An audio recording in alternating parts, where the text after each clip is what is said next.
teacher, apa kabar? Teacher harap kamu dalam keadaan sehat, tetap semangat ya untuk belajarnya. Nah, sebelum kita masuk dalam pembelajaran tema yang pertama, subtema ketiga, pembelajaran 5 dan 6, terlebih dahulu kita berdoa. Yuk kita berdoa anak-anak teacher. Terima kasih Tuhan Yesus, terima kasih buat pagi hari ini. Tuhan masih memberkati kami. Tuhan bimbing kami agar kami bisa memahami pembelajaran tematik hari ini dengan baik dan benar. Tuhan yang menjaga, Tuhan yang memberkati. Terpuji Engkau Tuhan, haleluya, amin. Nah anak-anak teacher, kamu bisa lihat buku kamu halaman 170 ya. Nah adapun tujuan pembelajaran kali ini, kamu bisa lihat ini ya. Yang mau kita pelajari yaitu macam-macam kelainan otot manusia. Apa-apa saja sih macam-macam kelainan otot manusia? Oke, yang pertama hipertrofi, yang kedua atrofi, yang ketiga stiff ataupun kaku leher, yang keempat tetanus. Nah, mari kita sama-sama bahas satu persatu. Hipertrofi, kelainan otot yang membesar dan menjadi lebih kuat karena sel otot diberikan kegiatan ataupun aktivitas yang terus-menerus secara berlebihan. Hipertrofi otot umumnya terjadi pada atlet binaraga dan kebugaran. Sedangkan itu yang kedua yaitu atrofi, kelainan otot yang mengecil, lemah, dan fungsi otot yang menurun. Hal ini disebabkan adanya penyakit polimielitis yang dapat merusakkan sel saraf pada otot. Penyebab lainnya adalah otot yang sudah lama tidak bekerja atau biasanya pada orang yang lama terbaring sakit. Ketiga adalah stiff ataupun kaku leher.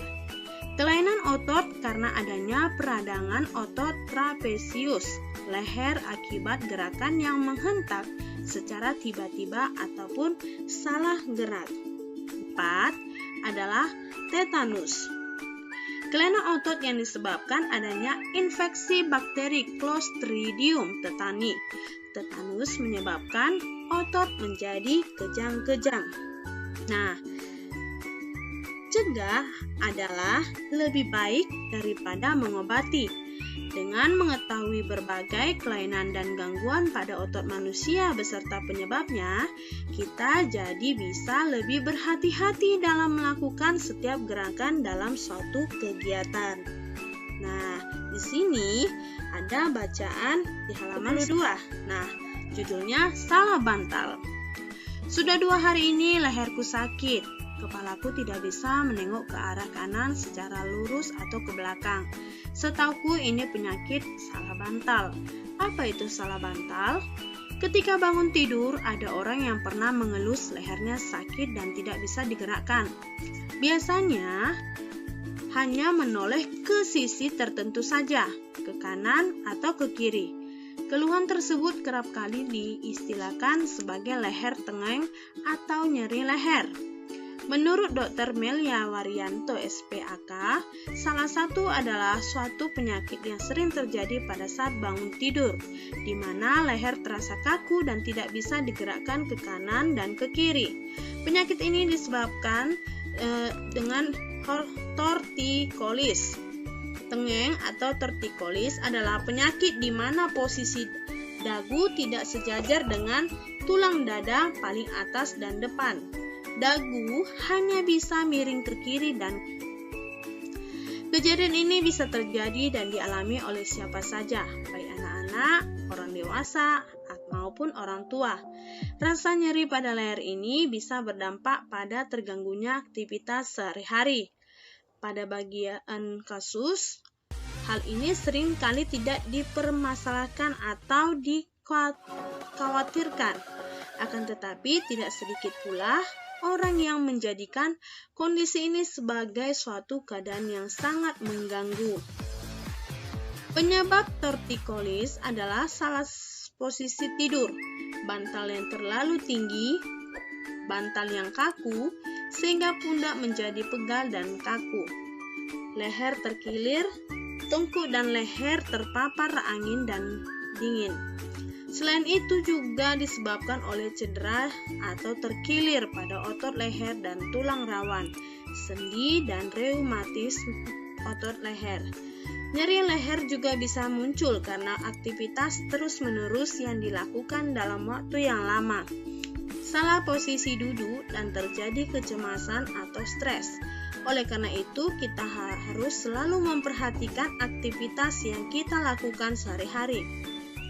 Kita juga harus berhati-hati dalam melakukan gerakan yang memanfaatkan kerja otot dan tulang.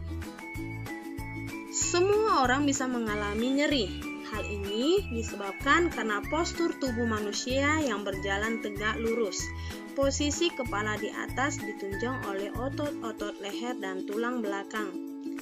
Jika otot-otot penyangga kepala tidak kuat dan tidak berada dalam posisi yang baik, maka bagian atas dari tulang belakang akan mudah tertarik dan menimbulkan nyeri. Penyakit ini juga dapat memberikan gejala seperti sakit kepala dan rasa aneh saat menggerakkan kepala. Apabila sudah terkena salah bantal, sebaiknya segera diobati dengan cara dipijat. Namun, dalam memijat harus dilakukan secara hati-hati. Jangan sampai justru menimbulkan masalah lain seperti salah urat. Pengobatan ini harus segera dilakukan agar tidak mengganggu aktivitas sehari-hari. Selain dengan memijat, sakit nyeri pada otot leher dan otot-otot pada bagian tubuh lainnya dapat diobati dengan menggunakan obat-obatan khusus untuk otot. Banyak macam dan jenis obat untuk sakit otot. Ada obat alami dan ada pula obat kimia. Kita pun juga harus dapat melakukan perawatan sendiri di rumah, misalnya dengan mengompres, menempelkan koyo hangat, dan mandi air hangat. Bagaimana cara agar terhindar dari penyakit salah bantal? Caranya sebagai berikut. Yang pertama, posisi tidur harus nyaman. Yang kedua, jangan menggunakan bantal yang terlalu tinggi dan keras. Yang ketiga, jangan tidur dengan memakai kipas angin yang langsung menghadap tubuh. Yang keempat, pada saat tidur sebaiknya tidak satu posisi saja, bisa miring atau terlentang. Yang kelima, tidur jangan di atas kasur yang keras.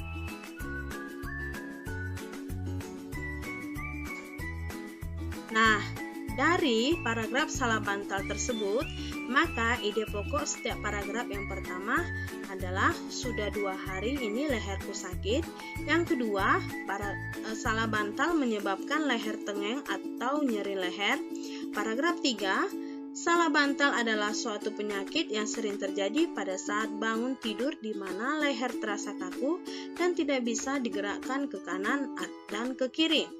Paragraf keempat, salah bantal dapat terjadi dan dialami oleh siapa saja. Paragraf kelima, penyebab tortikolis. Paragraf keenam, penyebab nyeri leher. Paragraf ketujuh, semua orang bisa mengalami nyeri. Paragraf ke-8, bila sudah terkena salah bantal, ada baiknya segera diobati dengan cara dipijat. Paragraf ke-9, sakit nyeri pada otot leher dan otot-otot pada bagian tubuh lainnya juga dapat diobati dengan menggunakan obat-obatan khusus untuk otot. Paragraf 10, cara agar terhindar dari penyakit salah bantal. Nah, itu adalah ide pokok dari paragraf salah bantal. Kamu telah mengetahui beberapa aktivitas dan gerakan yang salah dapat menyebabkan gangguan pada otot manusia. Sekarang coba pilihlah satu aktivitas atau gerakan yang dapat menyebabkan terjadinya gangguan pada otot manusia. Pilihlah aktivitas atau gerakan yang terjadi sehari-hari yang kamu atau orang-orang sekitarmu alami. Kemudian susunlah menjadi sebuah cerita dan sajikan ke dalam bentuk komik. Nah, masih ingatkah kamu apa itu komik?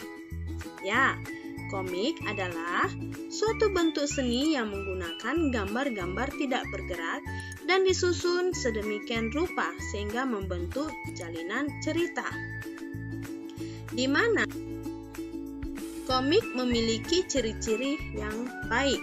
Ya, di sini tertera ada ciri-ciri komik yang baik. Yang pertama, hadir untuk menyampaikan cerita. Pesan dan informasi disampaikan dengan menggunakan teks dan gambar. Yang kedua, proporsional. Artinya, Keberadaan gambar dan teks yang berimbang membuat pembaca komik seakan-akan terlibat dan berperan langsung ke dalam cerita. Yang ketiga, menggunakan bahasa percakapan. Bahasa yang digunakan dalam bahasa sehari-hari yang mudah untuk dipahami dan dimengerti ya. Yang keempat, biasanya bersifat kepahlawanan. Artinya, umumnya isi cerita komik akan cenderung membuat pembaca mempunyai rasa atau sikap kepahlawanan. Yang kelima, penggambaran watak secara sederhana. Artinya, penggambaran watak dalam komik dibuat secara sederhana agar pembaca mudah memahami isi cerita dan menangkap pesan yang akan disampaikan dalam cerita. Dan yang terakhir, menyediakan humor. Kata komik berasal dari komik yang berarti jenaka. Humor dalam komik disajikan secara lugas sehingga akan mudah dipahami pembaca. Dan biasanya humor yang disajikan sering terjadi dan ada di masyarakat. Ciri-ciri dari komik. Nah, sekarang sistem organ gerak manusia juga bisa mengalami gangguan atau kelainan. Faktor-faktor penyebab gangguan atau kelainan antara lain disebabkan oleh kebiasaan yang salah, pola hidup yang salah, atau bisa pula karena pembawaan sejak lahir. Nah, pernahkah kamu mengalami gangguan kesehatan yang berkaitan dengan anggota gerak? Nah, jika pernah, bagaimana aktivitas yang akan kamu lakukan? Terganggu bukan? Ya. Nah, di sini kamu perhatikan cara mencegah terjadinya kelainan pada organ gerak. Yang pertama, rakitis. Perhatikan gambarnya ya. Agar terhindar dari rakitis, dianjurkan untuk berjemur di bawah sinar matahari selama 10-15 menit sehari dan mengonsumsi makanan yang kaya vitamin D seperti kuning telur, ikan tuna atau salmon, minyak ikan, roti, dan susu. Ini untuk rakitis ya. Yang kedua, nah perhatikan gambar yang kedua, artritis ya. Agar terhindar dari artritis, sebaiknya selalu menjaga metabolisme asam urat dalam tubuh dengan membatasi makanan yang dapat memicu meningkatnya asam urat. Dan untuk yang ketiga, nah perhatikan, lordosis, kifosis, dan skoliosis. Agar terhindar dari yang ketiga ini, sebaiknya melakukan olahraga secara teratur dan menghindari kebiasaan sikap tubuh yang salah. Misalnya dengan menerapkan posisi duduk yang benar dan menjaga tulang belakang dalam keadaan lurus saat tidur. Nah, perhatikan untuk ketiga kelainan berikut ini. Nah, yang keempat, osteoporosis. Agar terhindar dari osteoporosis, dianjurkan untuk mengonsumsi makanan dan minuman yang banyak mengandung kalsium dan diimbangi dengan olahraga yang secara teratur. Nah, ini ada 5 gambar akibat dari kebiasaan yang salah. Nah, yang pertama, akibatnya tulang punggung terasa sakit dan sakit mata. Untuk gambar yang kedua, akibatnya tulang punggung membengkok ke belakang jika membawa beban yang berat ya. Nah, yang ketiga, gambar yang ketiga, akibatnya saat bangun leher terasa kaku. Untuk gambar yang keempat, tulang belakang bengkok ke samping atau disebut juga dengan skoliosis. Dan untuk gambar yang terakhir atau gambar yang kelima, akibatnya tulang punggung bengkok ke depan atau ke belakang.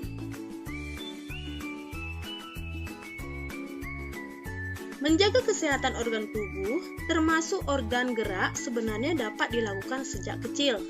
Bahkan dapat dilakukan ketika masih dalam kandungan, yakni melalui penerapan pola hidup serta pola makan yang sehat. Ada baiknya penerapan pola hidup sehat itu diterapkan sejak kecil, sehingga akan menjadi kebiasaan saat anak sudah beranjak remaja dan dewasa. Pola hidup sehat dapat dilakukan dengan menjaga kebersihan tubuh, lingkungan, dan makanan, melakukan olahraga teratur, serta penerapan disiplin latihan. Dengan demikian, niscaya kesehatan akan selalu terjaga hingga tua. Nah, demikianlah pembelajaran hari ini. Untuk tugas kamu yang pertama, menulis dalam bentuk tabel pengalaman nilai-nilai yang sesuai dengan nilai Pancasila yang kamu lakukan dalam kehidupan sehari-hari. Nah, nilai Pancasila itu bisa kamu tulis dalam bentuk tabel ya nak.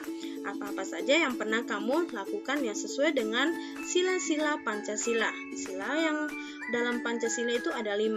Nah, nanti kamu tulis apa-apa saja yang pernah kamu lakukan dalam kehidupan sehari-hari yang sesuai dengan kelima sila Pancasila.